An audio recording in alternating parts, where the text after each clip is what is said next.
तो चलिए, आज केमिस्ट्री की किताब का कोई सूखा सा चैप्टर नहीं पढ़ते हैं, बल्कि आज हम उन शक्तिशाली केमिकल्स की कहानी में उतरते हैं जो हमारी दुनिया को आकार देते हैं।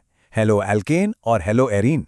कह सकते हैं कि ये वो अदृश्य आर्किटेक्ट हैं जो आज के दौर के कई चमत्कारों के पीछे छिपे हैं। जरा सोचिए, जो दवा टाइफॉइड से लड़ती है, सर्जरी के दौरान इस्तेमाल होने वाला एनेस्थेटिक, यहाँ तक कि मलेरिया का इलाज, इन सब में ये कंपाउंड्स मौजूद हैं। मतलब ये सिर्फ लैब में रखे केमिकल्स नहीं हैं, ये असल में जिंदगियां बचाने और टेक्नोलॉजी को आगे बढ़ाने में मदद करते हैं। तो फिर सवाल यह है, आखिर इन केमिकल्स में ऐसा क्या खास है?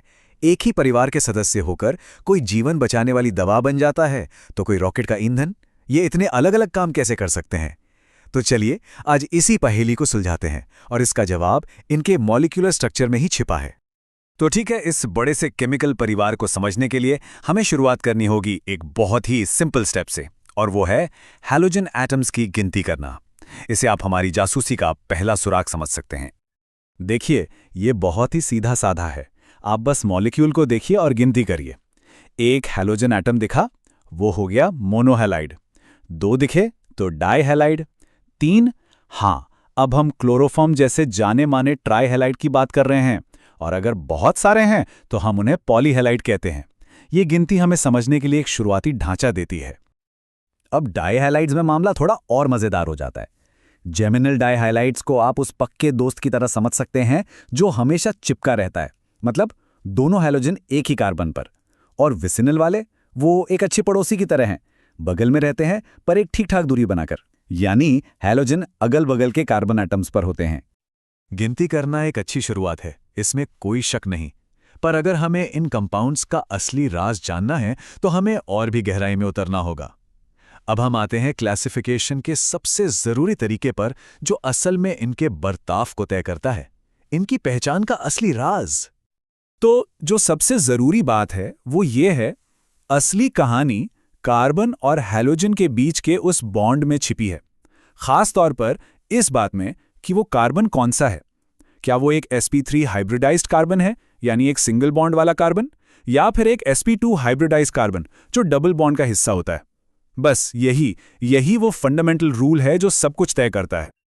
और ये स्लाइड देखिए, ये सब कुछ एक साथ दिखा देती है। इसे आप इस पूरे विश्लेषण का मास्टर ब्लूप्रिंट समझ लीजिए। हम पूरे हैलाइड परिवार को 2 बड़ी टीमों में बांट सकते हैं, एक टीम sp3 कार्बन वाली और दूसरी sp2 कार्बन वाली। और यकीन मानिए, यही वो बंटवारा है जो इनके सारे गुण और रिएक्शन को समझने की चाबी है।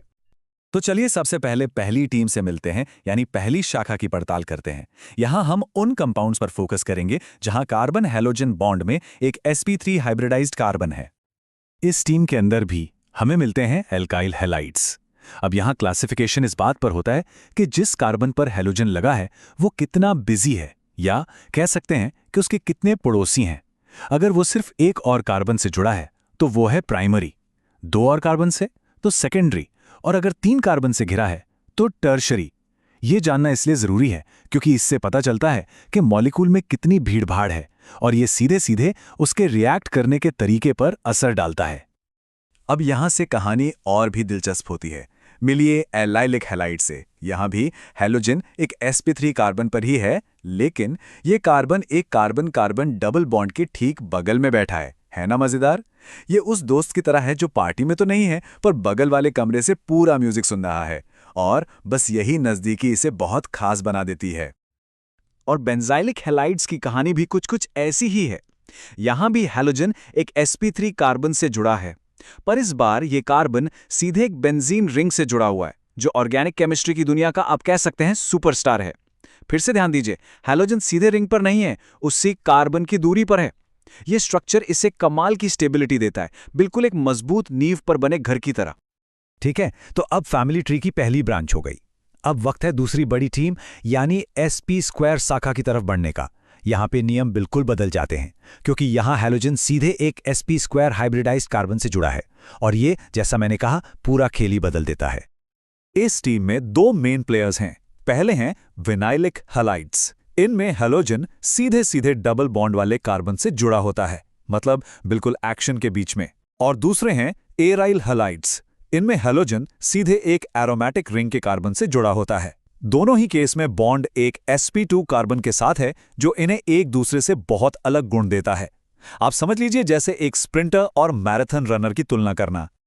तो हमने इन सारे कंपाउंड्स को कितनी अच्छी तरह से अलग अलग ग्रुप्स में बांट लिया है ना। पर बड़ा सवाल यह है कि इसका मतलब क्या है, ये सब क्यों मायने रखता है। देखिए, ये सिर्फ किताबी बातें नहीं हैं, ये असल में मॉलिक्यूलर लेवल पर किसी के बर्ताव को पहले से जान लेने जैसा है। और जवाब ऑर्गेनिक केमिस्ट्री के सबसे बुनियादी सिद्धांत में छिपा है। किसी भी मॉलिक्यूल का स्ट्रक्चर ही उसके व्यवहार, उसकी रिएक्टिविटी को तय करता है। ये जो पूरा क्लासिफिकेशन सिस्टम हमने देखा, ये एक नक्शे की तरह है जो हमें बताता है कि कौन सा मॉलिक्यूल किस हालात में कैसे रिएक्ट करेगा। चलिए अब इसे असल आंकड़ों से समझते हैं। sp3 और sp2 कार्बन के बीच का ये जो फर्क है ना, इसके नतीजे बिल्कुल असली और नापे जा सकने वाले होते हैं। sp2 कार्बन में s कैरेक्टर ज्यादा होता है। आसान भाषा में कहें तो इसके इलेक्ट्रॉन न्यूक्लियस के ज्यादा पास होते हैं, जिससे ये ज्यादा इलेक्ट्रोनेगेटिव हो जाता है। ये हैलोजन को ज्यादा मजबूती से पकड़ कर रखता है। नतीजा, एक छोटा और मजबूत बॉन्ड। देखिए, sp3 में बॉन्ड लेंथ है लगभग 177 पिकोमीटर और sp2 में सिर्फ 169। ये जो कुछ पिकोमीटर का छोटा सा अंतर दिख रहा है, ये रिएक्टिविटी में जमीन आसमान का फर्क ले आता है।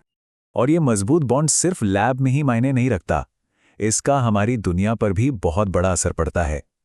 जैसा कि ये कोटेशन बताता है, इन मजबूत बॉन्ड्स की वजह से ही कई हैलोजनेटेड कंपाउंड्स पर्यावरण में आसानी से टूटते नहीं हैं। वो बहुत बहुत लंबे समय तक वैसे ही बने रहते हैं, जो हमारे प्लैनेट के लिए एक बहुत बड़ी चिंता की बात है। तो आखिर में ये सब हमें एक बड़े सवाल पे लाके छोड़ देता है। हमने देखा कि कैसे एक सिंगल बॉन्ड का नेचर sp3 है या sp2 एक पूरे मॉलिक्यूल की किस्मत तय कर सकता है।